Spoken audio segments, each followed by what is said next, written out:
morning, church. Good morning. Hi. Hi, Cody. When I was setting the day to preach, like my first prayer all the time when I'm going to preach is, God, just bring the people who need to listen to this sermon. God surprised me. This church is full. I didn't expect that. So, if you think that you came here to see the band, to bring your child, or to play at the band, you're wrong. The Holy Spirit brought you here today. Because I pray for you. We have been studying the book of Acts for a few weeks, and we have come to the end today. So I was supposed to preach about chapter 13, but I felt so unfair with the other chapters that the book has. That Acts has good chapters. So I just decided to summarize all the chapters that are missing and give you like a big picture, and then maybe write a chapter that is missing at all, chapter 29. If you see chapter 28, the book of Acts is interrupted. Paul is in prison, and as you read, you just, okay, and what else? I want more. So maybe the author just left the book open, so it gives an idea that the church goes on, the mission continues. So, chapter 13, you will see like Barnabas and Paul, they were sent off. So actually this is the first missionary journey for Paul. The name Saul is not going to be used anymore. So in chapter 13, Paul is introduced. Some people say that God has changed his name because God likes to do that. But I don't think this is the case here. I think it's just cultural stuff, just the context. My name is Peter. Like here in America, you say Peter. But in Brazil, back home, my mom doesn't call me Peter. She calls me son. No, I'm kidding. She calls me Peter. So it's just like the same name, different pronunciation.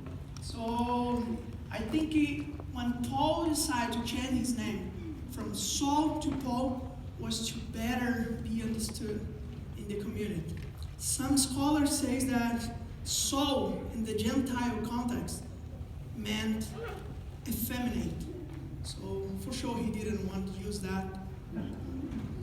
And he just changed for Paul. So chapter 13 goes on. You can see the ordination here.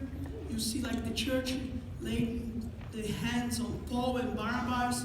You might expect that Paul just put his hands on them. But actually it's the opposite way. So they just give an affirmation of Paul's ministry. And something that really interesting, they were sent out by the Holy Spirit, not by the church. The Bible is clear to say they were sent out by the Holy Spirit. So in the next chapters, like 14, 15, 16, you're going to see Paul moving a lot. He went to Cyprus, Antioch, Jerusalem, Iconium, Lystra, Derbe, Macedonia, Philippi, Thessalonica, Berea, Corinth, Ephesus, Greece, and Rome. Some people believe that he went also to Spain, but that's Paul, just moving, preaching, doing mission.